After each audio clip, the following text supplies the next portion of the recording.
L'AFJA présente un débat sur les applications nationales de la nouvelle PAC.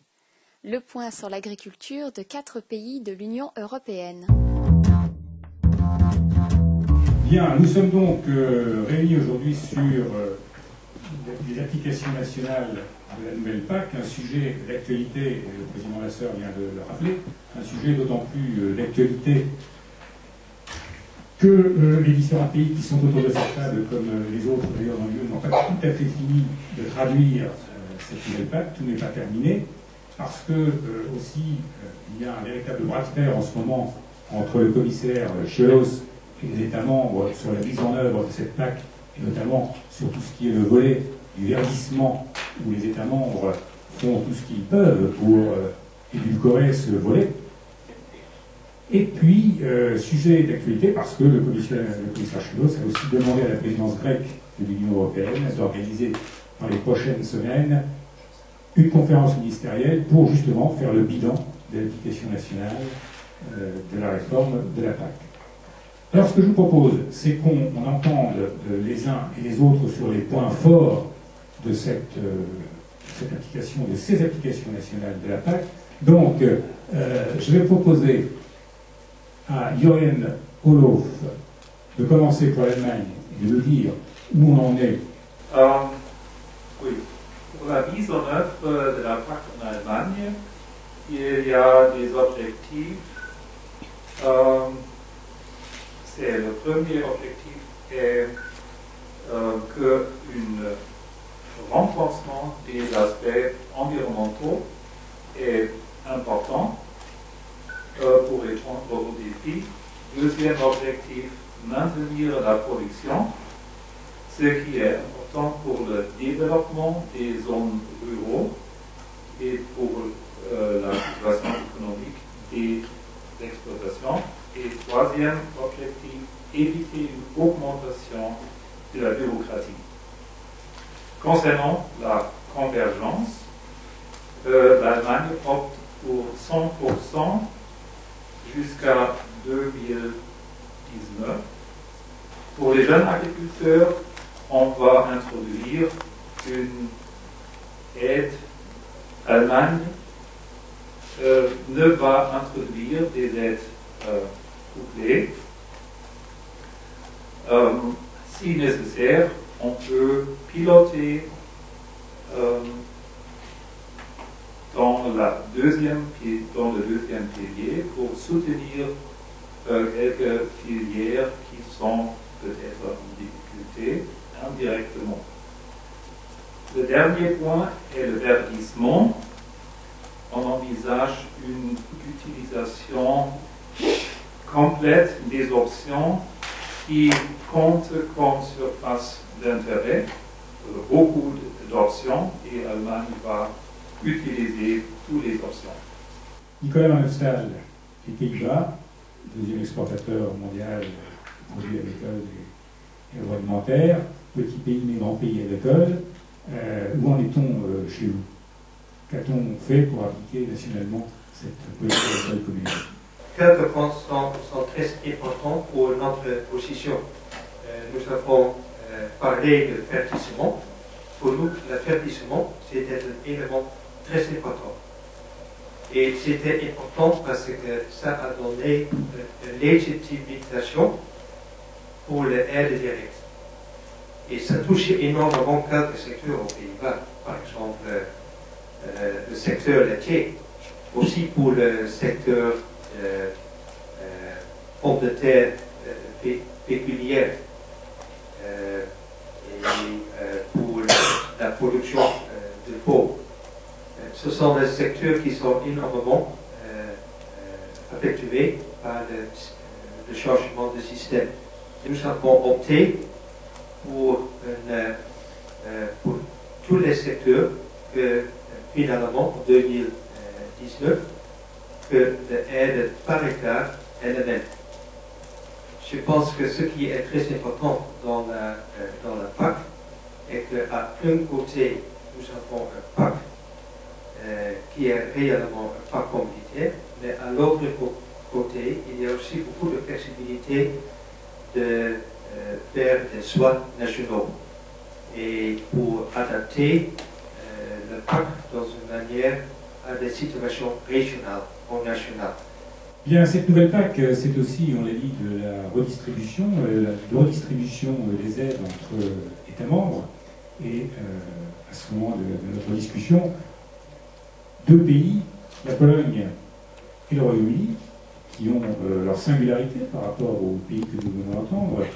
Le Royaume-Uni, d'abord parce qu'il y a toujours une singularité en matière européenne et agricole, mais la Pologne aussi, parce que là, Joanna Stachowiak, c'est plutôt du deuxième pilier au premier pilier qu'on transfère, et la Pologne a des objectifs tout à fait particuliers. Est-ce que vous pouvez nous les exposer et nous dire les choix qui ont été faits?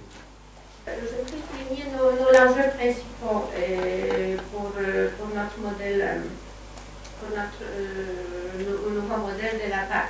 C'est augmenter la compétitivité de notre agriculture et développer des territoires ruraux. Le développement des territoires ruraux était toujours très important pour la Pologne. On était toujours parmi les plus grands bénéficiaires de moyens pour le deuxième pilier, pour le développement rural. Et maintenant, le développement rural est inscrit comme une des priorités stratégiques dans notre plan national de développement économique de la Pologne jusqu'à l'année 2020. Concerne les lignes directrices de notre politique agricole, c'est aussi le soutien, c'est tout d'abord le soutien des exploitations familiales. Mais chez nous en Pologne, presque toutes les exploitations sont familiales. Et c'est notre priorité de soutenir les exploitations familiales que nous percevons comme une souche de l'activité agricole.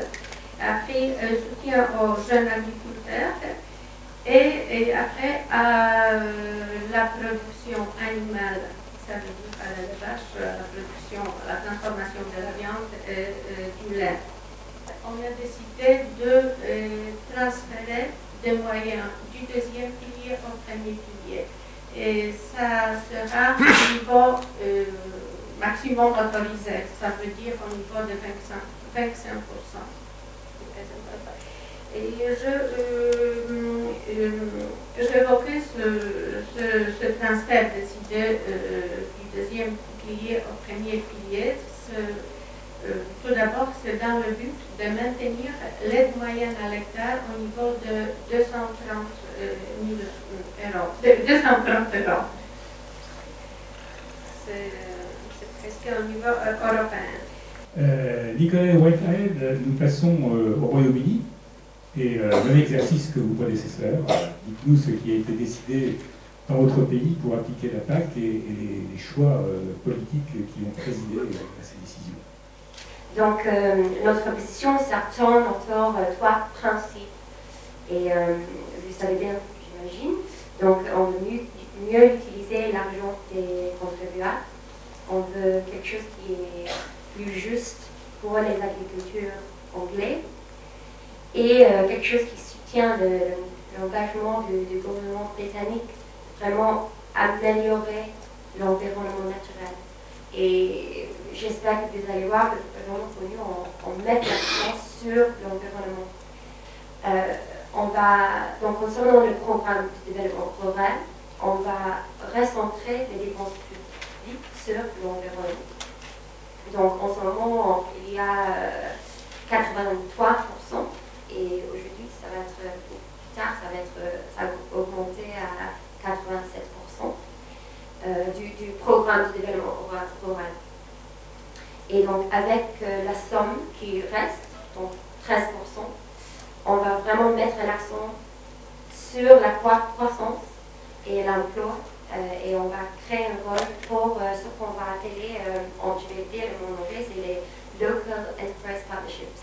Et donc, on va concentrer les dépenses sur la compétitivité du secteur agricole et forestier. Donc, ça sera 4% du total de la PAC. Et notamment où on voit qu'il y aura un impact tangible sur la performance des exploitations agricoles. Donc là, on parle, comme la France, de l'innovation, etc. Merci. Eh bien, je crois qu'on a fini d'avoir les positions des différents pays, et à ce stade de la discussion, je vais demander à Catherine Géhin-Lanel, qu'est-ce que vous retenez de ces évolutions dans les principaux pays agricoles de l'Union européenne, et du côté français, qu'est-ce que ça signifie? Est-ce qu'il y a quelque chose d'harmonieux qui se met en place, quelque chose de plus concurrentiel encore? On retrouve quelques mots-clés partout.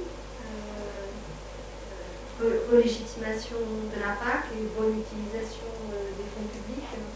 Et je trouve que ça montre bien en réalité que cette PAC qui a été construite pour être plus juste, plus verte, plus tournée vers les jeunes d'emploi et puis pour aider l'agriculture à faire face aux défis de la modernité, de la modernisation et des investissements. Chaque État membre, avec ces objectifs-là, est en train d'aller piocher dans la boîte à outils pour l'adapter aux particularités de ces agricultures. Avec Guillaumard, les grandes puissances agricoles mondiales réarment pour leur agriculture, tout à leur façon. Est-ce qu'il n'y a pas quelques paradoxes à voir que finalement l'Europe peut s'engager dans une voie où on le voit, les différentes additions d'application de la nouvelle PAC, on ne sait pas trop ce que ça va donner. On ne sait pas trop à la fin ce qui va sortir de ça. Je veux dire que si on raisonne pays par pays, on peut bien, mais si on raisonne l'Europe verte demain, avec toutes ces mesures dont on vient de parler, c'est quoi? Est-ce qu'il n'y a pas là quelque chose d'un peu paradoxal? Le point que je voudrais dire, c'est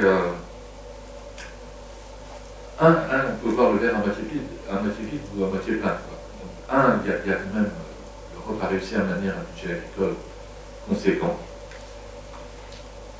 2, il y a entendre sur les objectifs de façon générale et les exposés l'ont bien montré. Le point où après ça diverge un peu, c'est sur les outils en fait, ou l'utilisation de la boîte à outils pour atteindre ces objectifs. Et je crois que c'est le résultat de situations hétérogènes en fait des différentes agricultures. Hétérogènes évidemment entre ce que moi j'appelle les anciens États membres, l'Europe des 15 et les nouveaux États membres, mais c'est aussi vrai en fait dans l'Europe des anciens États membres. Je pense, pour essayer de répondre à notre question, le point c'est on demande à la fois aux agricultures avec des aides nationales des différents États membres et des régions de satisfaire en fait différents objectifs. Il y a à la fois un objectif de compétitivité, un objectif environnemental, un objectif territorial. Et je pense que l'évolution vers laquelle on va aller, c'est sans doute à avoir différentes formes d'agriculture où on demandera quand même à ce que certaines soient plus ciblées vers certains objectifs que d'autres. Seriez-vous d'accord avec certains chercheurs allemands qui préconisent la suppression du premier pilier et le développement du second?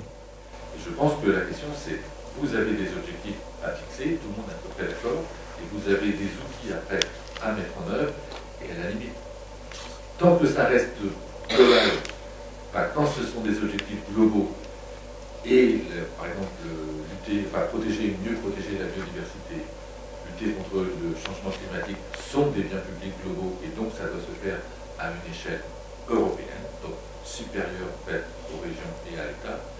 Et après, quand c'est des pollutions qui sont plus locales, je pense que là, il doit y avoir une déclinaison au niveau local, avec des aides locales, et c'est plutôt comme ça que je ferais, plutôt que de dire mettez tout dans le deuxième pilier. Refaisons un pilier et raisonnons en fonction des objectifs, et s'il y a cofinancement, c'est parce que le problème il est plus local. Retrouvez l'actualité de l'AFJA sur afjablog.blogspot.fr.